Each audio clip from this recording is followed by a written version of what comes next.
Fee కట్టలేదని అవమానించారని కాకినాడలో స్థానిక లక్ష్మీనారాయణ నగర్లో గల శ్రీ చైతన్య జూనియర్ కాలేజీలో మొదటి సంవత్సరం ఇంటర్ చదువుతున్న పైలా అరవింద్ ఆత్మహత్య చేసుకున్న ఘటన సంచలనం రేపింది. దీంతో మృతుడి బంధువులు కళాశాలపై విరుచుకుపడి రాద్ధాంతం సృష్టించారు. ఆందోళనకారులను పోలీసులు అడ్డుకొని పరిస్థితిని అదుపు చేశారు. ఈ సందర్భంగా మృతి చెందిన విద్యార్థి తల్లి సోదరుడు గౌతమ్లు మాట్లాడుతూ పైలా అరవింద్ ను ఎంపీసీ గ్రూప్ లో స్థానిక లక్ష్మీనారాయణ నగర్లో గల శ్రీ చైతన్య జూనియర్ కాలేజీలో జాయిన్ చేయడం జరిగిందని, అయితే పదే అరవింద్ పట్ల వైస్ ప్రిన్సిపల్ తో పాటు మరికొంతమంది ప్రతిరోజు అవమాన రీతిగా మాట్లాడడం, వేధించడం జరుగుతుండేదన్నారు. ఈ విషయంపై శుక్రవారం తన తండ్రి రాంబాబును తీసుకుని అరవింద్ కాలేజ్కి వెళ్లగా యథావిధిగా వైస్ ప్రిన్సిపల్ అవమాన రీతిగా మాట్లాడడమే కాకుండా బయటికి పొమ్మని గట్టిగా అరచి భయభ్రాంతులకు గురి చేయడం జరిగిందన్నారు. దీంతో తన సోదరుడు అరవింద్ ఇంటికి వచ్చి అవమాన భారాన్ని భరించలేక ఉరివేసుకుని ఆత్మహత్య చేసుకోవడం జరిగిందన్నారు.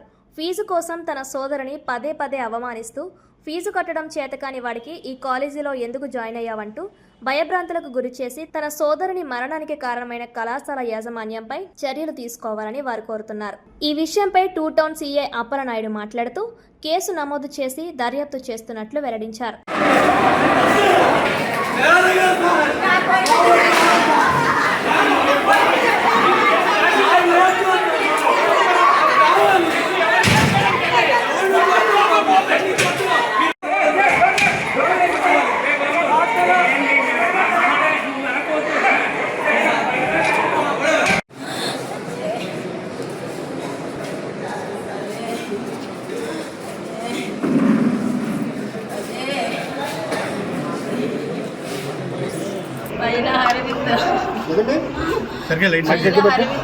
ఏమైందమ్మా? ఫీజు కట్టలేదని కాలేజ్ నుంచి వస్తాడని నేర్చుకుని ఏమంటే సార్ డబ్బులు అంటున్నారమ్మా, ఫీజు కట్టమన్నారు అన్నాడు. 30,000 కదమ్మా, 10,000 కడదామంటే అన్నాడు.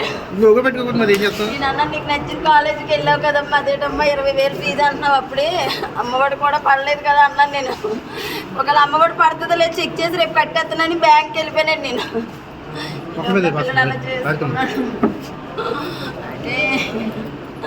అదే మొత్తం ఫీజు ఎంతమ్మా? మొత్తం ఫీజు ఎంత కట్టారు? 30,000 ఫీజు. ఫస్ట్ 3,500 కట్టి జాయిన్ చేసుకున్నారండి. ఏం చదువుతున్నాడమ్మా? ఇంటర్ ఫస్ట్ ఇయర్ అండి.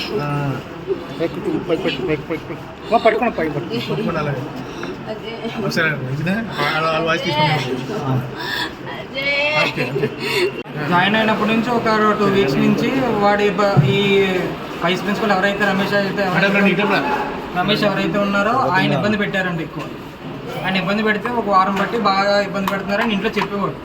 సార్ అనుకున్నారు, సార్ తిట్టారు కదా ఇది అని చెప్పారు. కానీ దాని తర్వాత ఈ రోజు ఏమైందంటే మార్నింగ్ వాళ్ళ డాడీ వచ్చి పిలిచినప్పుడు వాళ్ళ డాడీని తీసుకెళ్తే వాళ్ళ డాడీ ఎదుర్కొంటానే అవమానించారంట.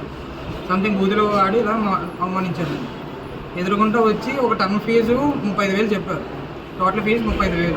ఒక టర్మ్ ఎంత వస్తుందన్న స్టార్టింగ్ కట్టమని 20,000 కట్టమన్నారండి. 20,000 కట్టమని ఫోర్స్ చేశారండి. కట్టలేదని చెప్పి రేపు కడతారు, ఆ అమౌంట్ పడుతుంది కదా రేపు తీసుకుని కట్టేస్తానని వెళ్ళేటప్పుడు రేపు కడతానంటే ఈరోజు ఇంటికి పంపించారు. ఎదుర్కొంటా బూతులాడు. బాబు ఏం చేయాలో తెలియక ఇంటికి వెళ్ళాక వాళ్ళ అన్నయ్యకి చెప్పాడు. అన్నయ్య చెప్తే రేపు కడదాం కదా అని అనుకున్నాడు. ఇంకా అయ్యేటప్పటికి ఇంటికి వెళ్ళాడు. ఇంటికి వెళ్ళినా ఇంకా ఎవరి ఇంట్లో లేరు. వాళ్ళ అమ్మ ఏమో బయట పని మీద ఇలా వెళ్ళారు. అన్నయ్య గడ ఏమో సర్టిఫికేట్ తెచ్చుకున్నాక వెళ్తే వాళ్ళ డాడీ ఉద్యోగానికి వెళ్ళిపోతే ఇలా చేసుకున్నాడు. సూసైడ్ చేసుకున్నాడు సార్. ఫ్యాన్కి హ్యాంగ్ చేసుకున్నాడు. సున్నితో ఫ్యాన్కి హ్యాంగ్ చేసుకుని సున్నితో ఫ్యాన్ హ్యాంగ్ చేసుకుని చనిపోయాడు. జీజీహెచ్కి తీసుకెళ్ళే లోపు అక్కడ చెప్పింది ఏంటంటే 20 minutesలో అయ్యిందని చనిపోయి బాబు అని అన్నాడు. పేరేటమ్మా బాబు పేరు? అజయ్ అండి. ఏం చదువుతున్నాడు? ఇంటర్ ఫస్ట్ ఇయర్ మొన్నే జాయిన్ అయ్యాడు. మొన్న మంత్ మార్నింగ్ అరౌండ్ 10:30 కాకినాడ జైరమారు. మీరు ఏమవుతారండి? నేను వాళ్ళ బ్రదర్. నేను అంటే కొంచెం రిలేటివ్స్.